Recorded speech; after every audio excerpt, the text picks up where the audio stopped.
Praise the Lord. നമ്മളിപ്പോൾ ഒരു കല്യാണത്തിന് പോകുന്നു വിചാരിക്കുക. നമ്മളൊരു കല്യാണത്തിന് പോകുന്നു, അല്ലെങ്കിൽ ഏതെങ്കിലും ഒരു പരിപാടിക്ക്, അല്ലെങ്കിൽ വീട്ടിൽ നിന്ന് പുറത്തോട്ടിറങ്ങുക. ഈ പുറത്തോട്ടിറങ്ങുന്ന സമയത്ത് നമ്മുടെ ഷർട്ടിൽ ഒരു ചെളിയുണ്ടെന്ന് വിചാരിക്കുക.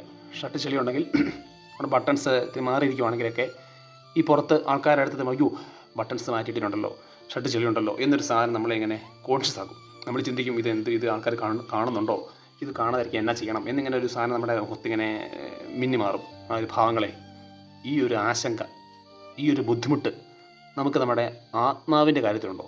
നമ്മുടെ ആത്മാവിൻ്റെ ഒരവസ്ഥയെക്കുറിച്ച് നമ്മളിങ്ങനെ ചിന്തിക്കാറുണ്ടോ?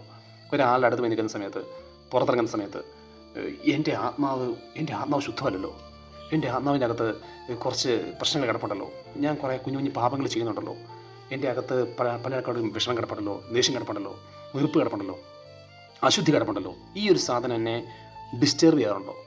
ഈ ഒരു സാധനം മാറ്റാൻ വേണ്ടി ഒരു ആഗ്രഹം ഉള്ളിൽ ഉണ്ടാകാറുണ്ടോ? വചനം പറയുന്നത് സമയം 16:7 മനുഷ്യൻ ബാഹ്യരൂപത്തിൽ ശ്രദ്ധിക്കുന്നു, കർത്താവാകട്ടെ ഹൃദയഭാവത്തിലും. കർത്താവാകട്ടെ ഹൃദയഭാവത്തിൽ. മനുഷ്യൻ കാണുന്നതല്ല കർത്താവ് കാണുന്നതും. 1 സമയം 16:7. ഈശോ എപ്പോഴും നോക്കുന്നതിൻ്റെ ഹൃദയമാണ്. ഈശോ എൻ്റെ ഹൃദയത്തെ നോക്കുവാണ്. ഹൃദയത്തിൽ എന്താണ് അവസ്ഥ? എൻ്റെ ഹൃദയം നന്നായിട്ടിരിപ്പുണ്ടോ? അത് ശുദ്ധമാണോ? യോഹന്നാൻ 5:48 പറയുന്നത്, നിങ്ങൾ സ്വർഗ്ഗസ്ഥനായ പിതാവ് പരിപൂർണ്ണനായിരിക്കുന്നത് പോലെ നിങ്ങൾ പരിപൂർണ്ണരായിരിക്കും. 4:3 നിൻ്റെ വിശുദ്ധീകരണമാണ് ദൈവം അഭിലഷിക്കുന്നത്. ഈശോ എപ്പോഴും ആഗ്രഹിക്കുന്നത് എൻ്റെ വിശുദ്ധീകരണമാണ്. എൻ്റെ ഹൃദയം വിശുദ്ധിയിലുണ്ടോ എന്ന കാര്യത്തെക്കുറിച്ച് ഞാൻ ഇങ്ങനെ ആശങ്കപ്പെടാറുണ്ടോ? എനിക്കിനിയും വിശുദ്ധി ജീവിക്കണം, അല്ലെങ്കിൽ എൻ്റെ ഒരാൾ നോക്കുന്ന സമയത്ത് ഈശോ എൻ്റെ ഹൃദയത്തെ നോക്കിക്കൊണ്ടിരിക്കുകയാണല്ലോ എന്നൊരു കാര്യം ഓർത്തുകൊണ്ട് ഞാനിങ്ങനെ കൂടെ വിശദീകരിക്കപ്പെടാൻ വേണ്ടി ആഗ്രഹിക്കാറുണ്ടോ? ഞാൻ പറയുന്നത് ഇങ്ങനെ സങ്കടപ്പെടാനോ ഭാരപ്പെടാനോ അല്ല, പക്ഷേ എപ്പോഴും എൻ്റെ ഉള്ളിൽ വിശുദ്ധിക്ക് ഞാൻ പ്രയോറിറ്റി കൊടുക്കുന്നുണ്ടെന്നുള്ളതാണ്. എൻ്റെ ശരീരത്തിന് കൊടുക്കുന്ന അതേ പ്രയോറിറ്റി, അതിൻ്റെ ഒരുപാട് മുകളിൽ ഏറ്റവും പ്രയോറിറ്റി എൻ്റെ വിശുദ്ധിക്ക് ഞാൻ കൊടുക്കുന്നുണ്ടോ? മത്തായി 6:31 നിങ്ങൾ ആദ്യം അവിടുത്തെ രാജ്യവും നീതി അന്വേഷിക്കുക, ബാക്കിയുള്ളതെല്ലാം നിനക്ക് കിട്ടും. എൻ്റെ വിശുദ്ധിക്ക് ഞാൻ പ്രയോറിറ്റി കൊടുക്കുമ്പോൾ, എൻ്റെ ഹൃദയത്തിന് പ്രയോറിറ്റി കൊടുക്കുന്ന സമയത്ത് ബാക്കിയെല്ലാം ഈശോ തരും.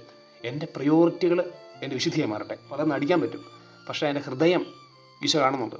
നല്ല ഡ്രസ്സിട്ട് പോകാൻ പറ്റും, പല കാര്യങ്ങളും പുറത്ത് പ്രാർത്ഥിക്കുന്നതിനായിട്ട് കാണിക്കാൻ പറ്റും, പക്ഷേ ഈശോ നോക്കുന്നത് എപ്പോഴും എൻ്റെ ഹൃദയമാണ്. എൻ്റെ ഹൃദയം ഈശോയുടെ അടുത്ത് പോയിട്ട് ഹൃദയത്തിൽ ഈശോ ഉണ്ടോ? എൻ്റെ ഹൃദയത്തിൽ വിശുദ്ധി ഉണ്ടോ? എൻ്റെ ഹൃദയത്തിൻ്റെ കാര്യത്തിൽ ഞാൻ കോൺഷ്യസ് ആണോ?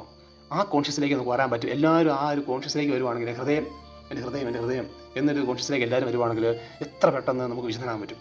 ഇത്രമാത്രം വിശുദ്ധ ഈ ഒരു കാലഘട്ടത്തിലുണ്ടാവും. ഈ ഒരു ബോധ്യം എല്ലാവർക്കും കിട്ടാൻ വേണ്ടി, എല്ലാവരും ഹൃദയത്തെക്കുറിച്ച് ചിന്തിക്കാൻ വേണ്ടി, കൂടുതൽ വിശുദ്ധി വിടാൻ ആഗ്രഹിക്കാൻ വേണ്ടി നമുക്ക് പ്രാർത്ഥിക്കാം.